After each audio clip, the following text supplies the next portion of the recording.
Em 1894, Max Planck foi contratado por uma companhia elétrica para trabalhar em melhorias em suas lâmpadas. Sua missão era gerar o máximo de luz com o mínimo de energia.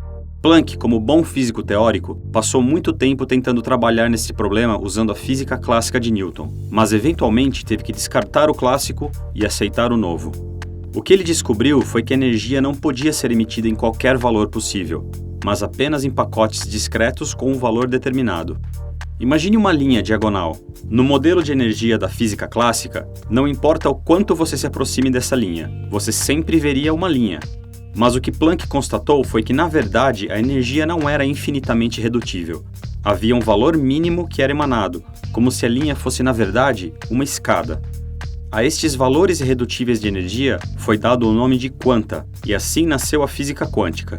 Por conta disso, Max Planck levou o Prêmio Nobel de Física em 1918. Mas Planck era um conservador na ciência. Sua descoberta era bastante incompatível com a física da época, e por isso ele nunca se satisfez com a física quântica. Ele esperava que ainda durante sua vida seria possível conciliar essas descobertas com a física clássica. Mas isso não aconteceu, nem em sua época e nem desde então. Poeira Cósmica apresenta uma breve e incompleta introdução à física quântica. Parte 1. O problema da medição. Para entender o problema da medição, precisamos voltar no tempo e acompanhar alguns dos grandes cientistas da história em sua jornada para responder uma pergunta que parece simples. O que é a luz? Durante séculos houve muito debate sobre a natureza da luz. No século XVII, Christian Huygens, em seu tratado sobre a luz, estabeleceu que a luz era um tipo de onda. Mas veio o século XVIII com Isaac Newton, que concluiu que, na verdade, a luz era feita de partículas. Outro século se passou e, em 1801, Thomas Young pareceu encerrar de vez o debate. Através do seu famoso experimento da dupla fenda, Young acreditou demonstrar de uma vez por todas que a luz era realmente uma onda. Mas ainda tinha muito por vir. No experimento da dupla fenda, um feixe de luz é posicionado contra uma tela.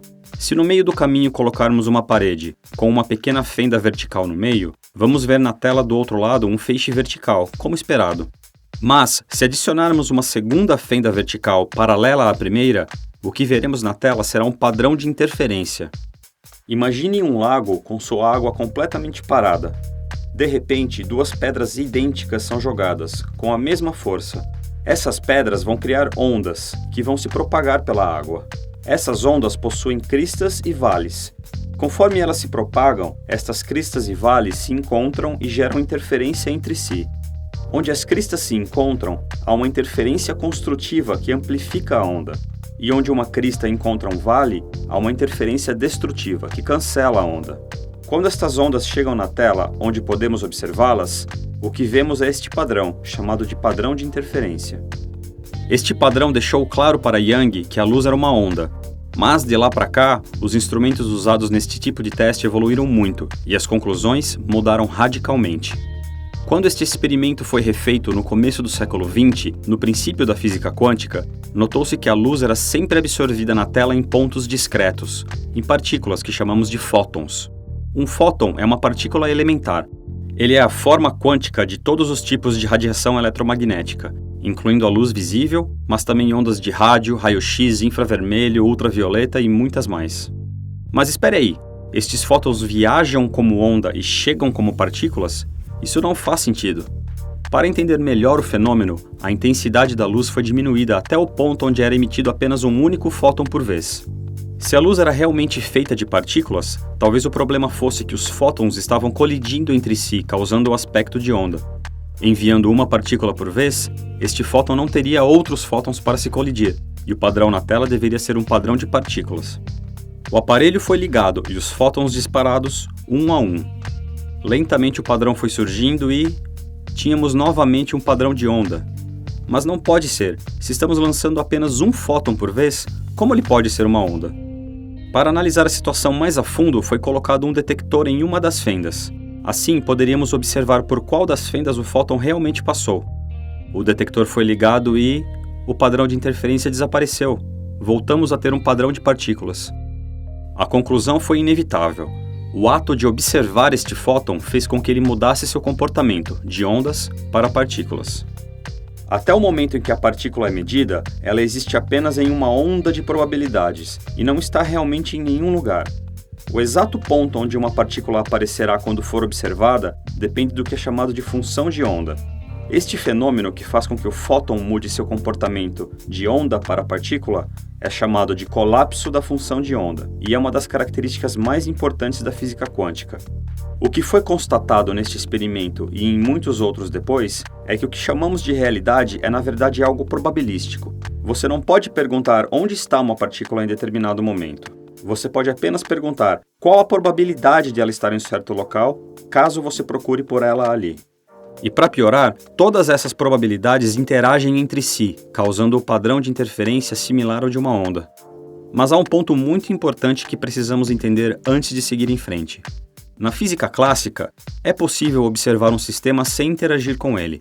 Por exemplo, para medir a velocidade de um carro, tomamos seu tempo no ponto A e no ponto B. Sabemos a distância, o tempo que levou e pronto, temos a velocidade média. O fato de alguém cronometrar o percurso do carro não afeta a sua velocidade. Para medir a posição de um elétron, uma das maneiras é disparar um fóton contra ele e analisar o impacto da colisão. O impacto nos vai dar a posição do elétron, mas vai afetar definitivamente sua velocidade. Por isso é muito claro que o ato de observar tem um efeito profundo no nível quântico. Não existe medição sem interação.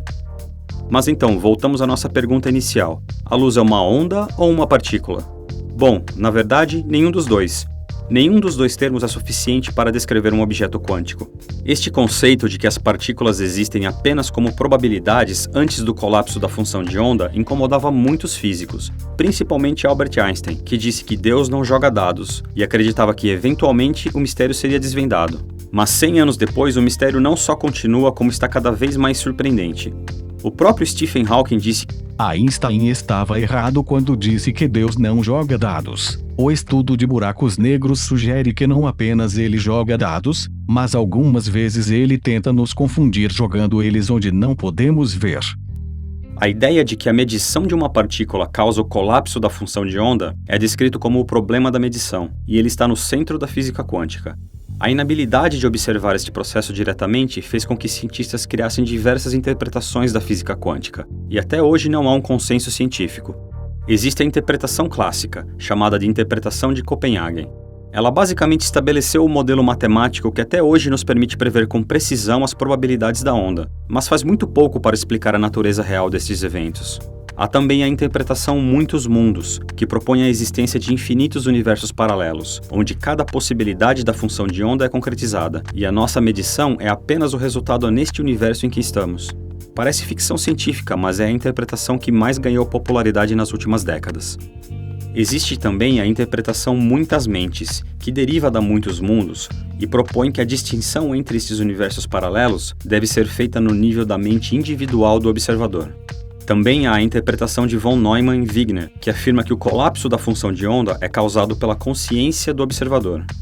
Estas interpretações não são maluquices de pessoas que não entendem do assunto. São as teorias vigentes mais aceitas pela comunidade científica.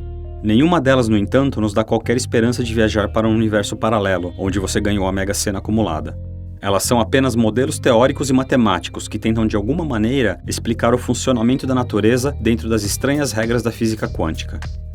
O que todos estes matemáticos e físicos estão na verdade fazendo é tentando entender as regras de um jogo extremamente complicado, sem ter os manuais, apenas olhando os jogadores e seus movimentos.